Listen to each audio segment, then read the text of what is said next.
Hello, ladies and gentlemen. Today, from yesterday, was that day. Today, when the Behelit was activated upon us. Well, unfortunately, since I live in Philly, there wasn't going to be 100% totality at the start. So, there was already not too much to expect. However, during the time where we were supposed to achieve the apex of the eclipse, or totality, which was supposed to be 90%, there was a huge cloud blocking the entire thing, and I could not see a thing. Neither could my family that was with me. We could not see a single thing.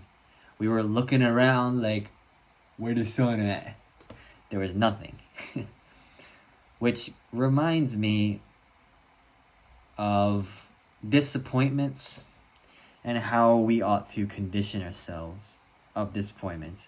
I thought I knew this, but the world tends to continuously surprise me with this. Every time I think, oh, this is something, a one-time special thing in life. It won't go like the rest of everything, right?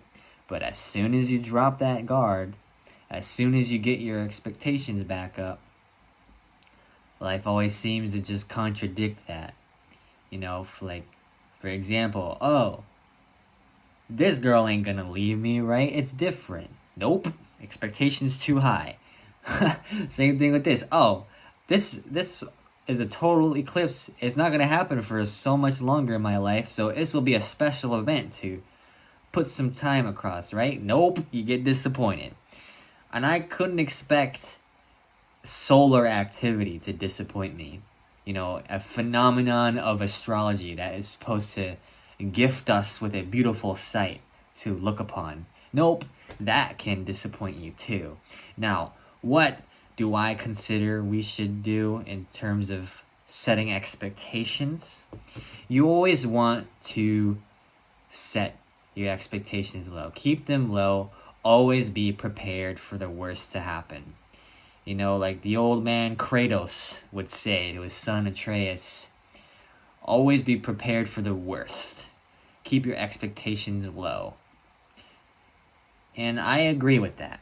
It is purely the conditioning of your mind to not set expectations high so that you can't be too disappointed. And I think this is helpful in pursuing Stoicism as well, where you don't set your bar of expectations too high, you set them really low.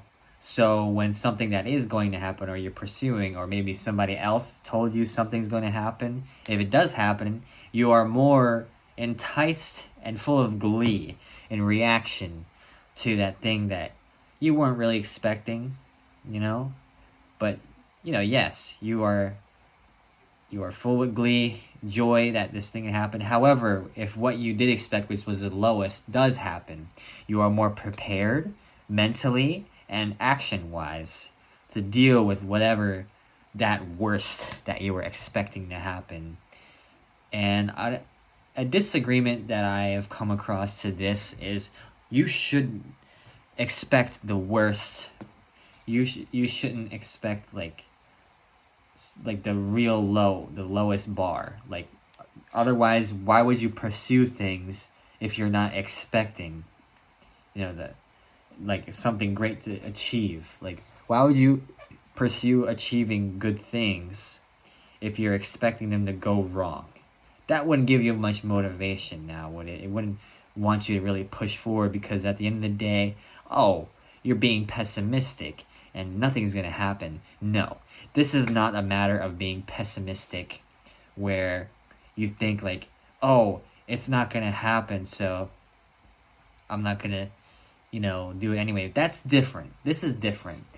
I'm talking about expectations. What you're talking about, or people who made that disagreement, what they're talking about is your level of hope and pushing for something greater. it's good mental conditioning to expect the worst to happen so you are prepared and it doesn't hit you by surprise. This is kind of like the pursuit of a warrior. They're always prepared for the worst to happen. They always have their guard up, and you're prepared for the worst to happen. However, that does not mean you should have a lapse in your focus in what you're trying to do. And that does not mean you should not have any hope that anything good is going to happen. You should still strive to make things good and control things to make the best outcome possible and chase that best outcome. However, mentally you prepare yourself for the worst outcome to come across, and that way you won't be surprised and you will act accordingly, and therefore it's a win-win. If the best happens, you are excited about it, you're happy about it because you worked for that thing to happen, or you were, whatever. But if the worst happens, you're still prepared for that. You're like, okay, I was expecting something like this to go wrong, so here's what I have been planning on this. And that's how we keep moving on in life. Life is going to keep beating us down, but as warriors, we're going to keep getting up, and that's all that matters, baby. Anyways, all that just for an eclipse? Yes, all that just for an eclipse. That didn't happen for me. But yeah, that's what I think. Thanks for watching and listening to my ramble. Have a good one.